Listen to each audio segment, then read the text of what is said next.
Em Vilar Formoso, na fronteira terrestre entre Portugal e Espanha, existe a maior aglomeração de forças da Guarda Real.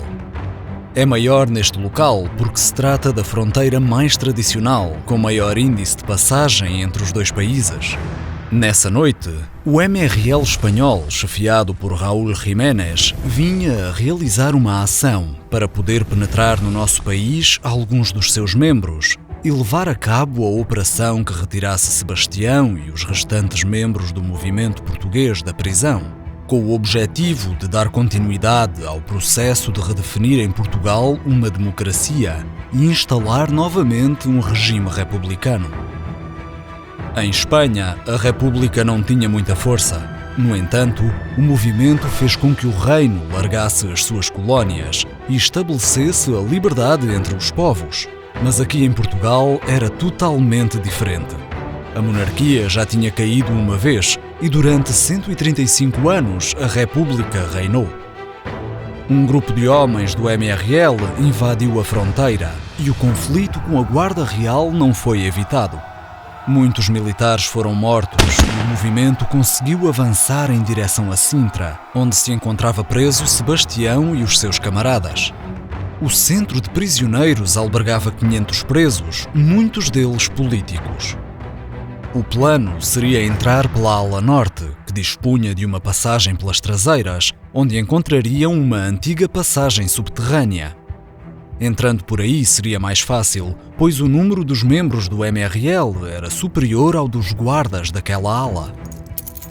Todo o plano correu como previsto e conseguiram libertar os 10 membros do MRL português.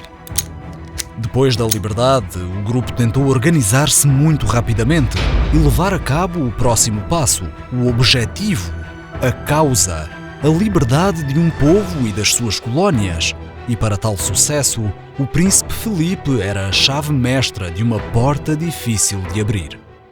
Caros camaradas, o rei deste reino não tem mais condições para governar, sendo que a monarquia absoluta de Portugal tem que terminar. As palavras que nos impuseram lá atrás nunca passaram à realidade.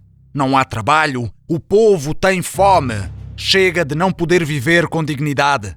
A implantação de um regime republicano poderá recolocar Portugal no caminho da prosperidade e da libertação social. E todos os caminhos que dispomos levam-nos, infelizmente, ao sacrifício. Nenhuma causa como esta fica sem derramamento de sangue. O plano Príncipe Felipe é simples. Raptamo-lo, fazemos um vídeo para o rei, ele larga o trono ou o seu filho será a causa. O príncipe Felipe tem 15 anos e gosta de jogar golfe. Acompanhado pela Guarda Real, vai 2 vezes por semana aos campos de Sintra, a cidade onde a família do monarca vive, propriamente a nova capital, e o Palácio da Pena era residência oficial do reino há já algum tempo. Eu calculei que o MRL fosse situado numa casa clandestina por ali, e foi o que aconteceu. Nestes últimos 5 anos, o reino de Portugal nunca estabilizou a questão ultramarina na totalidade. Depois da sua fundação novamente como reino, os ideais monárquicos já eram questionados pelos corredores do Palácio das Cortes. Como no passado, os monárquicos gostavam de gastar e de viver a vida como qualquer ser humano, não importavam os regimes políticos. Normalmente, todos os que chegam ao poder perdem o seu caminho inicial e o descontentamento surge também sobre as antigas colónias da Índia que nunca a coroa as conquistara. No início desta aventura, o projeto estava a ser um fiasco, pois o reino não dispunha de mais equilíbrio financeiro e as colónias não tinham mais recursos para se poder retirar dividendos, levando assim ao vazio dos cofres públicos e à inglória de um rei. Voltemos à Operação Príncipe. Já amanhã chegava ao seu final, quando Felipe chegou aos campos de golfe. Fez o seu check-in e dirigiu-se para o terreno de jogo. A recepcionista facilitou todo aquele processo. Tratava-se de uma militante republicana convicta à época, como tantos outros, e que vivia no anonimato das opiniões políticas, pois as represálias poderiam levar-lhe a bater com os costados numa cela fria. Naquele dia, o príncipe dispunha de 5 guardas reais e de 2 arqueiros, sendo Joaquim um deles, pois fora promovido a segurança particular da corte, prémio concebido após descobrir toda a organização do MRL.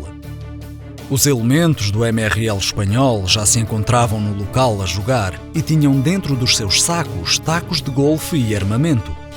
Os guardas reais foram completamente controlados. Os arqueiros, Joaquim e o seu companheiro, foram baleados.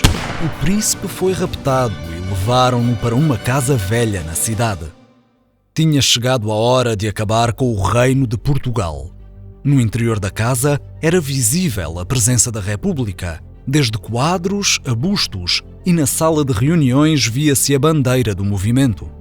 Os elementos do MRL elaboraram um vídeo, obrigando o príncipe a pronunciar as palavras certas, de modo a levar o rei ao desespero e atendendo aos propósitos de todo o movimento.